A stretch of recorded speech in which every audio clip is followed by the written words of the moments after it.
Good morning friends. నేను మీ Phanishwar sir, senior economy faculty. So your mentor and your guide. My dear friends, in this video I am going to discuss about the ASO exam. So ASO exam ki సంబంధించినటువంటిది అంటే ASO ఎగ్జామ్కి సంబంధించినటువంటి date అన్నటువంటిది రావడం అంది దాదాపుగా ఇది చూసినట్లయితే 2024 మార్చిలోనే మనకు నోటిఫికేషన్ వచ్చింది. ఎప్పుడు నోటిఫికేషన్ వచ్చిందయ్యా అంటే సో 6/3/2024 అంటే మార్చిలోనే నోటిఫికేషన్ రావడం అన్నటువంటిది జరిగింది. మరి అప్పటి నుంచి చాలామంది విద్యార్థులు ఎదురు చూస్తున్నారు ఎప్పుడెప్పుడా అన్నటువంటి దాని కొరకు. మరి ఈ ప్యాటర్న్ ఏంటి, ఎగ్జామ్ ఎలా ఉంటుంది అన్నటువంటి దాన్ని చూసినట్లయితే ఈ ఎగ్జామ్ అన్నటువంటిది ఏప్రిల్ 21న జరుగుతుంది. 21 నుంచి 24 మధ్యలో ఎగ్జామ్ ఉంటుంది అని. ఆ రోజు 4-5 ఎగ్జామ్స్ ఉన్నాయి. ఆ ఎగ్జామ్స్ అన్నిటికీ కలిపి ఒకే జనరల్ స్టడీస్ అన్నటువంటిది ఆన్లైన్లో పెట్టడం అన్నటువంటిది జరుగుతుంది. మరి ఏప్రిల్ 21 ఎగ్జామ్కి మరి ఎగ్జామ్లో ఇది డేటా, మరి షెడ్యూలు ప్యాటర్న్ ఏంటి, ఎగ్జామ్ ఎన్ని పేపర్లు ఉంటుంది అన్నటువంటి దాన్ని మనం ఒకసారి చూసినట్లయితే స్కీమ్ ఆఫ్ ఎగ్జామ్ అంటారు. సో ఈ స్కీమ్ ఆఫ్ ఎగ్జామ్ మనం చూసినట్లయితే స్కీమ్ ఆఫ్ ఎగ్జామ్లో ఎలా ఉందయ్యే ఎగ్జామ్ అంటే 2 పేపర్లు ఉంటాయండి. మీకు తెలిసిందే, పేపర్ 1 జిఎస్, పేపర్ 2 సబ్జెక్ట్ అంటున్నారు. పేపర్ 2 వచ్చేసి subject, paper 1 general studies and mental ability అంటున్నారు. ఈ general studies and mental ability వచ్చేసి సో 150 మార్క్స్ ఉంటాయి, maximum marks 150, duration time 150 minutes. So number of questions 150, అంటే 150 క్వశ్చన్లు ఉంటాయి, 150 నిమిషాలు ఉంటుంది, 150 మార్కులు ఉంటాయి. ఇక సబ్జెక్ట్లో కూడా చూసినట్లయితే 150 క్వశ్చన్లు ఉంటాయి సబ్జెక్ట్లో. ఈ సబ్జెక్ట్లో మనకు ఎకానమీ ఉంటుంది. అయితే చాలామంది ఇది గ్రూప్ 2 ఎకానమీ అనుకుంటారు. గ్రూప్ 2 ఎకానమీకి ఈ ఎకానమీకి చాలా డిఫరెన్సెస్ ఉంది, చాలా ఎక్కువ మొత్తంలో ఎకానమీ ఉంది. సో ఎకానమీ ఉంటుంది, స్టాట్స్ ఉంటుంది, అదేవిధంగా కంప్యూటర్ కూడా ఉంటుంది. సో ఎకానమీ, స్టాట్స్, కంప్యూటర్ కలిపి పేపర్ 2లో ఉంటుంది. ఆ పేపర్ 2లో ఏం సిలబస్ ఉందన్నటువంటి దాన్ని మీకు నేను తీసుకురావడం అన్నటువంటిది చూస్తాను. సో మరి దాన్ని డిస్కస్ చేద్దాం. పేపర్ 2లో మనం చూసినట్లయితే సో ఇది ఎకానమీకి సంబంధించినటువంటి ఇష్యూస్. సో ఎకనామిక్ కాన్సెప్ట్స్ అంటున్నారు.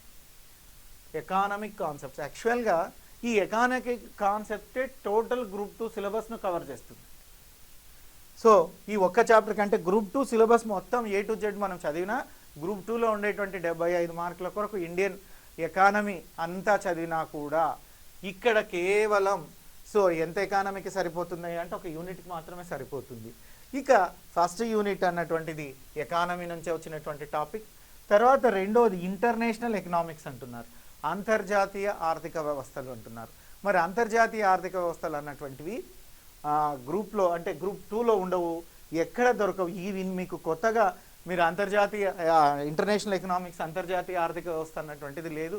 ఇది కొత్తగా ASO కోసం మాత్రమే చదవాల్సినటువంటి టాపిక్. సో ఇవి అంటే first unit 1 from economy, unit 2 from economy. ఇవి ఏమేమి చదవాలనేది ఒక్కొక్క చాప్టర్ నేను మళ్ళీ మీకు ఎక్స్ప్లెయిన్ చేస్తాను. ఏమేమి చదవాలన్నటువంటిది ఒక్కొక్క చాప్టర్ మళ్ళీ ఎక్స్ప్లెయిన్ చేస్తాను. ఇక థర్డ్ చాప్టర్ మనం చూసినట్లయితే ఇండియన్ ఎకనామిక్స్ అంటున్నారు.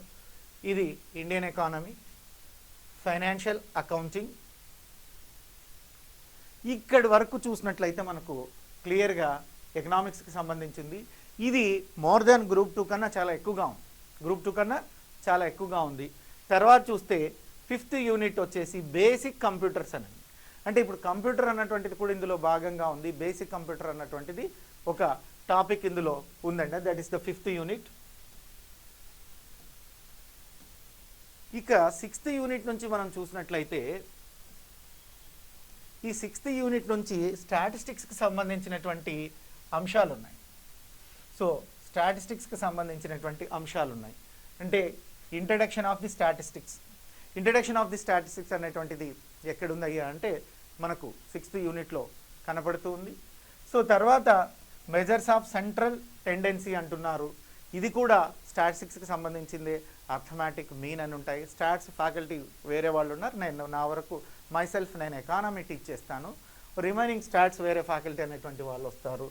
సో మెజర్స్ అన్నటువంటివి, ఇక so measures of relations analytic అంటే ఇవి 6 నుంచి 10 వరకు ఉండేటువంటి యూనిట్స్ ఏవైతే ఉన్నాయో ఇవి స్టాటిస్టిక్స్కి సంబంధించినటువంటి యూనిట్స్. రిమైనింగ్ అంటే 6 నుంచి 10 వరకు, 1 నుంచి 5 వరకు చూస్తే ఎకానమీకి సంబంధించినటువంటిది సో ఉంటాయి. అందులో ఒక సబ్జెక్ట్ వచ్చేసి బేసిక్ కంప్యూటర్స్ అన్నటువంటిది ఉంటుంది. అందులో ఒక సబ్జెక్ట్ వచ్చేసి బేసిక్ కంప్యూటర్స్ అన్నటువంటిది ఉంటుంది. మరి మనం ఈ బ్యాచ్ అన్నటువంటి దాన్ని మనం ఇమ్మీడియట్గా స్టార్ట్ చేస్తున్నాం. మరి ఫ్రైడే అన్వర్డ్స్ అంటే డే ఆఫ్టర్ టుమారో నుంచి ఏఎస్ఓ బ్యాచ్ అన్నటువంటిది స్టార్ట్ చేస్తున్నాం. ఫ్రైడే నుంచి